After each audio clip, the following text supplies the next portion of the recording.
Hello, I'm Ben Felton, And I'm Dean Bubley. and this is Dean and Ben Talk About Tech, a new podcast that we are doing in our basements, in our respective basements, with minimal means and very low production values for now. But if there is interest, we may invest a lot more in it. So far, the format is going to be that we first discuss a bit of news that we've each come across in the last few weeks. Then we talk about a data point that we think is interesting for the tech industry. And then finally, we talk about a report or a piece of public information that we think is worth discussing. Dean, why don't you get us started? I think you were in the sunny Nordics last week for something really interesting. Yeah, or technically the Baltics. So last week I went to the Techratory conference in Riga in Latvia. It's one that I've been to several times before, and it's evolved. It used to be called 5G Techratory, but they've dropped the 5G this year, and it's very much about connected innovation, public sector, security, defense. It's got a very different vibe to most telecom events. So the various parts of the Latvian cabinet turned up, prime minister and the defense minister and the foreign minister all had slots. There were sessions on a lot of cyber security. I was doing one on quantum resilience, as well as another panel on 5G and 6G evolution. Side events. I went to the Freeport of Latvia for a day where they were demonstrating their private 5G network in the port, and also some of the use cases like both aerial drones and sea, and even a submarine drone doing sonographs around the harbour. Um, Interestingly, in that case, it was the Latvian telco, or one of them, LMT, acting as a systems integrator that runs the network. It wasn't so; it was in their public spectrum, but completely separate from the private network. Other sessions that were relevant were around sovereignty, big theme emerging, and one that I'm going to be doing a few events on coming up. We're on what does sovereignty mean in terms of cloud, in terms of AI? How do we improve the ability of innovators to both develop and importantly scale in Europe? And on the second day, there was the keynote that was given by Henna Virkkunen, the European Commission Vice President of, I think her full title is Tech Sovereignty, Security and Democracy. She also covers telecoms and broadband and connectivity as part of that remit. And she was on stage initially giving a short keynote and then a fireside chat alongside the foreign minister of Latvia that was moderated by a sort of an external speaker. And that was interesting for the emphasis. And we tend to look at the world through a telecoms lens. I know we're going to talk about the upcoming DNA regulation fairly soon, but this was much more focused on security, defense. Being in the Baltics, you're very aware of what's going on. A few hundred kilometers away, the border with Russia. You're very close to Ukraine, and there's usually quite a lot of Ukrainian speakers at this event. And so it was very much looking at innovation more broadly. How do we improve cybersecurity? How do we? The really fascinating one for me was when the foreign minister and Virkkunen were asked, what's the one thing that could be done to improve innovation in Europe? And it wasn't about broadband or connectivity, it was changing procurement rules for the public sector, which sounds boring until you realize that if you are, let's say you're a military and you want to come up with drone interception technologies, which may well be drones connected with 5G or something else, doesn't matter, is you need to be able to have 10 startups creating products very, very quickly and iterating them. 8 or 9 of them will fail. And that does not fit with a lot of procurement processes, either in national or EU level. And they were saying, how can we essentially inject a bit more appetite for risk taking in the name of urgency? And that reflected an earlier speaker from another panel who came from NATO, who was saying that Europe needs to become urgent and a more focus on acceptance of risk and occasional failure if you can speed up the overall outcome. And for me, when Virkkunen talked about the DNA in telecoms, it was a recognition that connectivity is important for everything that we want to do, and that they're looking at the DNA to improve incentives for investment. And it was general sort of pat on the back for the broadband and telecoms industry that we're going quite well on that. But it was very notable. She then spent twice as long speaking about protecting subsea cables than she did about the rest of connectivity and broadband put together. And so I'm wondering whether in Brussels, whilst the DNA is hugely important for us, whether the security and sovereignty and AI issues are now higher up the agenda, and it's up to the telecoms rules to integrate with that rather than vice versa. I think I agree with you. And on the topic of sovereignty, it's definitely something maybe we should put aside for a subsequent episode. But just defining what we mean by digital sovereignty, I think is something that lacks clarity. Certainly to me, I still haven't seen anything very convincing there. And I think it's an interesting discussion to be had. But interestingly, I spent the last 2 weeks not constantly in Brussels, but I went both weeks. And so obviously, really bathed into the DNA conversation. And what you're saying suggests to me something that I think I felt a little bit, which is that when we were looking at the consultation that the DG Connect put out in July, it seemed like the DNA was going to encompass just everything, cloud sovereignty, resilience, every aspect of network in the broadest possible sense was going to be in there.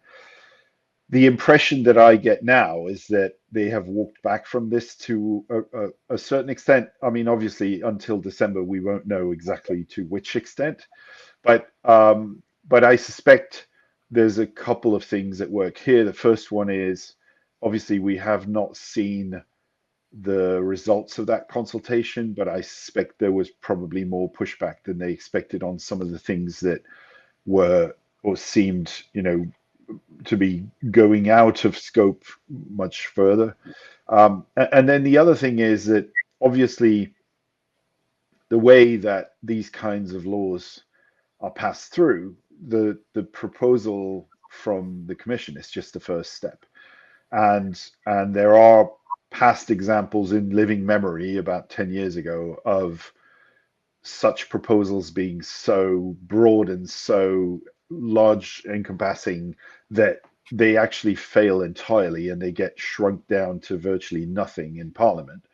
So it may be that explains some of the rumors that are flying around, which is that they're actually looking at something tamer than what might have been suggested, and maybe in the hope that Parliament will make it stronger, as opposed to going it the other direction and putting out something very kind of, well, revolutionary is the wrong word, but kind of harsh, and then having it toned down by Parliament.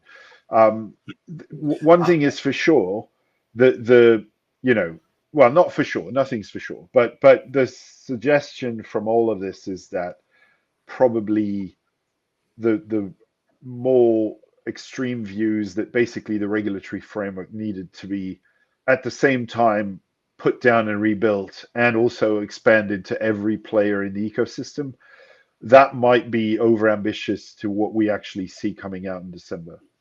I agree. And I think in particular, there's other European work that's ongoing in areas like semiconductors, cloud, data, and AI, which are trying to get the telecoms rules to regulate semiconductors is obviously a non-starter. And that brings with it all the stuff on data centers, AI, and frankly, all of which needs to be done now or ideally a year ago.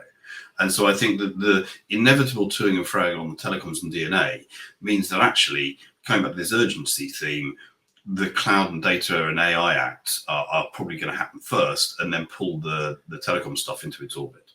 Yeah, I mean, obviously, and you've raised this repeatedly in your posts on LinkedIn, but obviously the biggest problem here is the time that all of this takes anyway, because in the absolute best case scenario, the DNA will not happen for another 18 months. And that's a best case scenario. And obviously all of these other pieces of legislation that you were talking about need to happen before or during the same time period. So it is going to be tricky. And in fact, another thing that's quite tricky, I had a really interesting meeting with some of the telecom attaches in Brussels, And one of the things that, I mean, was flattering to me personally, but also interesting in the grand scheme of things, is that I started my presentation by just recapping how money flows in the internet ecosystem.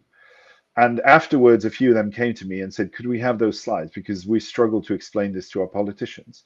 And I mean, that's a relatively simple thing compared to AI or semiconductors when you think about it. So the degree of education that needs to happen in Parliament is huge as well. And I think that's one of the biggest challenges.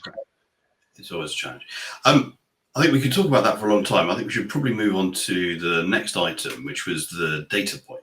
Yeah, I'm not going to go into great depth on this because it was the UK regulator Ofcom concluded its auctions of some spectrum in the millimeter wave band for 5G and potentially future 6G in the sort of what's called 26 gigahertz band.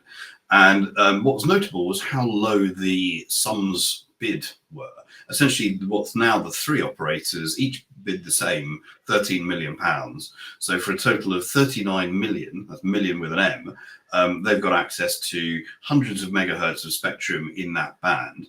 Interestingly, Ofcom structured it so this was only in 68 particular urban areas and other high density areas like ports and airports. It wasn't national spectrum. And if you have a factory or something in the middle of the countryside, or you want to do fixed wireless access for a rural community, you can still get that access to that spectrum as a third party. So for me, it was it's an indicator that it's interesting spectrum. There's question marks over the device support for it, although apparently some of the components used in US and Australia and Hong Kong and other areas, phones, can be replicated. We'll see whether that's just for phones, whether it's for IoT. Fixed wireless access terminals should be possible as well, maybe modems and gateways.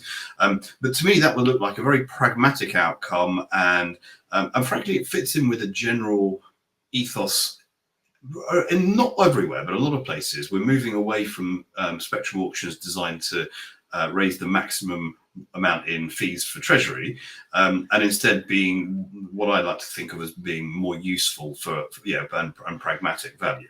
The exception to that rule is the US, where they've got this target of $80 billion from spectrum auctions over the next few years. So I'll talk about that another time. But certainly, I mean, that's actually one bit of the DNA proposals that I think everybody is roughly behind. It's one of the few points of agreement across the board that, you know, the focus should not be on generating revenue for the state. It should be on ensuring that the services happen, that they're sustainable, and, you know, all of this financial aspect that was not necessarily entirely absent from previous waves of auction, but not the top priority for sure. I agree, although the comeback to that is the proposals for DNA talked about harmonizing rules and timing for auctions.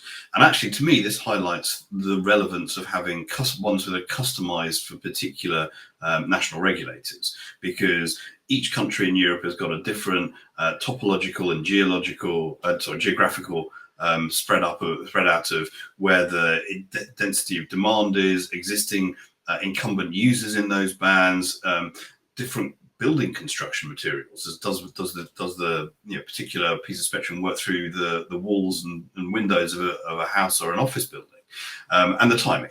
And so I think that I agree with the principles that people are discussing for spectrum policy about not focusing just on revenue raising, but I disagree on the harmonization principles, and I said it as RSPG and a bunch of others. Well, as always, it's about creating a toolbox that can be tailored to specific needs, but remains a common set of tools, which was the philosophy of the previous code, with some exceptions, obviously. Just out of curiosity, so if this is focused primarily on urban, what do you think this is going to be used for in the short term? The most obvious use case is densification in particular hotspot areas. I mean, everyone always talks about stadiums and entertainment venues and downtown cores. And to be honest, that's where millimeter wave is now successfully being used up to a point in the US and to a lesser degree in Japan and others. It's densification of the existing mobile broadband network in the busiest areas. The initial idea in the US was to use it for fixed wireless access. that sort of faded away when they realized the range wasn't good enough. There's now a set of pieces of equipment that improve range, and sort of Ericsson and Nokia talk about sort of 12-kilometer range millimeter wave, but that still needs line of sight generally. Yeah.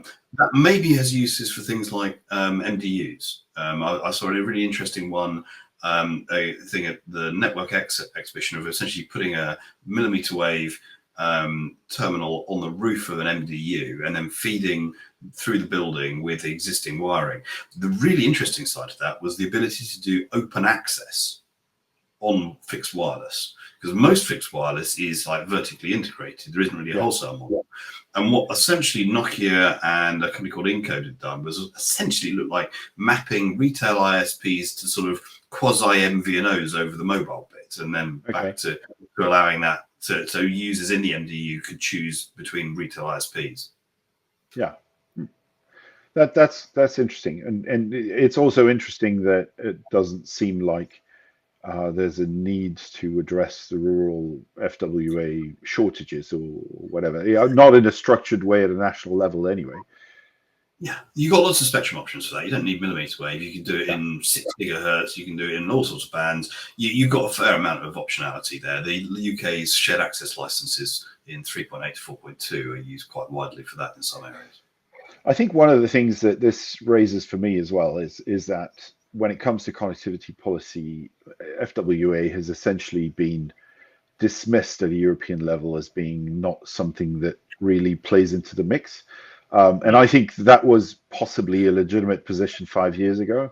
I'm not sure it makes as much sense now, especially in some countries where we're getting to the final few percentage points of coverage where it gets really, really tough. And that's where, the solutions that you mentioned that Ericsson and Nokia are pushing forward may actually offer, a good type solution. And otherwise, satellite is going to nab that probably.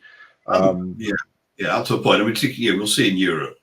Actually, one thing I just remembered also that Virkkunen said was basically a strong nudge towards copper switch off being an important part of. I suggest we should talk about this next installment, because there's a lot to be said about that, and maybe the key thing being, you can't on the one hand say we need to accelerate copper switch off, and on the other hand say we need to rethink the tools so that we have less control over incumbent operators. I mean, that seems like a paradoxical position to have. But yeah, lots to be said on that. Should we move on to our last item of the day? Yeah, go for it. So I'm actually going to talk about a report that I collaborated on, which is not necessarily what we're going to do every time, but it kind of made sense this time because it's going to be released this week, or it has been released by the time that you read this. So this is a report for French regulator ARCEP, looking at assessing the symmetrical regulatory framework that has presided over the deployment of fiber to the home in France. And essentially, the report had a few distinct aims. One of them was to educate across Europe about how this was implemented, because there's a lot of misconceptions about the French regulatory model for fixed. Another one was to look at other avenues in other countries, and not necessarily with a view to compare the results, but more with a view to see how, as you pointed out earlier about mobile, how local circumstances in each country very often determine the regulator's position on how they need to address this.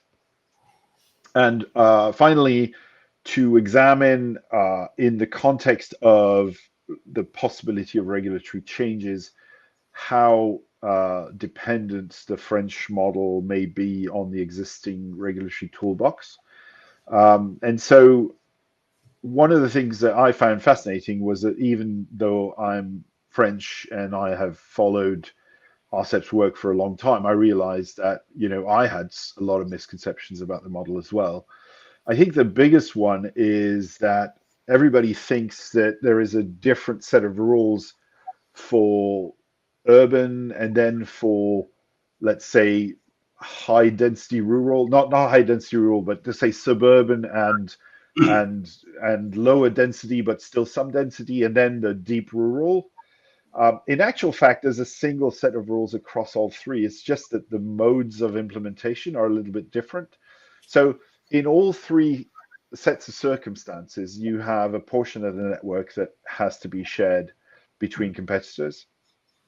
So the first one to deploy has an obligation to resell at it's not a regulated rate in the sense that the regulator doesn't set the price, but the regulator sets the rules that determine the price, which is not exactly the same, but it ends up being that you have a very low differential in pricing across these different operators, which is the goal, I guess.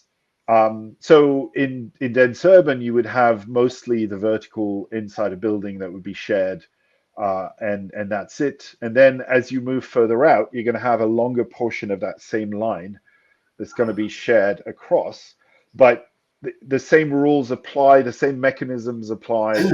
So it is quite an elegant model, because unlike the perception, it's not a different set of rules. There is one key difference, which is that in the lower density areas, what's called the ZMD, in the French parlance, zone moyennement dense, in those areas, a few operators have agreed to deploy in circumstances where obviously competition was not deemed to be viable. And as part of this agreement, they commit to deploying 100%.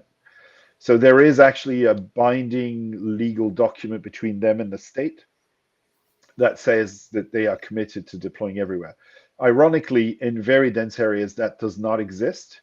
And so there are a few question marks now about actually, as copper gets switched off in the next 5 years in France, what's going to happen in central Paris? Because there are actually pockets of central Paris that don't have fiber, either because these are old listed buildings, so actually deploying the fiber would be very expensive, or because some building management societies have refused access to the buildings in different scenarios. But there is actually a question mark that's not about the most rural part, which is largely covered, but it's about the most urban part.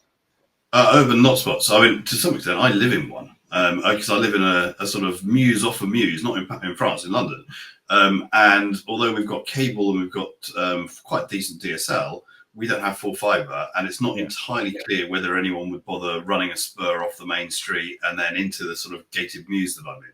And all the different people involved in that. There's at least 2 different private landlords. It's not easy. Yeah, absolutely. So another, just to finish on that, another really interesting thing I think that I found out is that a lot of people think that there was a huge amount of public money that went into building fiber networks in France, and indeed there is a mechanism for local government to fund in part rural deployments. But I came across, it's not in the report, but in the report, obviously, we look at the amount of public funding that went into it. So the numbers it's always a bit complicated when you start looking into amounts of public subsidies over which time period, etc. But what we've been able to determine is that roughly 3/4 of the deployment is on private investment. But the number I came across last week, which really struck me, is that altogether France has invested around 18 billion of public money in fiber networks.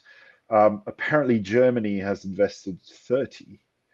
And when you look at the level of deployment in both countries, it's actually shockingly different. And so, France is often depicted as not being very effective at using its public money, and that may be true in other areas for sure. But in this particular case, I actually think they did a really good job of funneling public money in the way that was going to be the most effective. So yeah, I think it's an interesting report, and obviously in the context of all these discussions about how the framework is liable to change, one of the things that I found really interesting is that maybe more than any other country in Europe, France has used the European code toolbox to its fullest. And now that the commission is saying, well, maybe we want to review the toolbox, it actually creates dependencies that, it's very hard to imagine a scenario where taking these tools away is actually going to deliver a better outcome than what you've currently got. And so I think both from an educational point of view and from an overall, regulatory point of view, it's a really interesting piece of work that we're producing there. Yeah, no, to me it sounds like France is in some ways a good case study, and I think one of the things that the DNA is going to have to grapple with is there are these examples where things have worked at a national level, and the first thing is can you transport that elsewhere, but also how do you avoid breaking it? With the new rules, but yeah, absolutely. And I also think, coming back to a point you made at the beginning of this, and which I think is really important one, is when you think about it, you look at France and Spain that are now leading, the leading large countries when it comes to FTTP deployment in Europe. But actually, neither of them had a choice. Their copper networks were just not suited for VDSL deployment. So, in a sense, this is a response to a specific situation in a specific country. Yeah. And so the whole discussion about Germany being very late on fiber and VHCN is a legitimate discussion, but that's the result of Germany having deployed ISDN in the 80s and 90s and having run really good quality VDSL on top of that. So there's a point at which I think, and this is where in Brussels you never quite get to that conversation, which is, what's the role of these targets that the union is setting up? And I think the targets have had a positive impact. And in fact, in the report, we look at how the curves, shift once the target is on a gigabit as opposed to 100 meg. There's definitely impact on deployment, positive impact. But at the same time, if an operator or a government says, yeah, we don't care, I don't think the commission really has any stick in that conversation, or carrots for that matter. I had a bit of a hint that the targets, the digital decade targets, might get a mild tweak next year. We'll see. But that was a sort of rumor that I heard. I heard it too, but I heard it in both directions. So I heard some people saying they might loosen them a bit, and I heard some people saying they might actually make them stricter. I think it may depend which ones, and some of the ones which are broadband. I think the one that I always think is silly is this 10,000 climate neutral edge cloud data centers that no one really knows what they are or what they're for, and that's an obvious one that needs to be rationalized. Oh yeah, no, I agree. There are some measurable ones and some non-measurable ones as well. Yeah. I agree, and also there's some aspirational ones like digitization of businesses. That's a very you can't really impose that on anyone. It's demand side, and I think this is one of the things is maybe we'll see finally a shift from supply to demand. Yeah, and I think that would be necessary in the policy outlook. Indeed. Excellent. Hey, this was a really good conversation, Dean. Yeah, ran slightly longer than our 10 minutes, but we'll work on that and being more concise in future. Okay, well, it was good to speak to you. And you. And let's hope this is a first of many. Indeed. Thank you once again. And thanks to everyone. And if you can subscribe, please do. Thank you. Goodbye, everyone.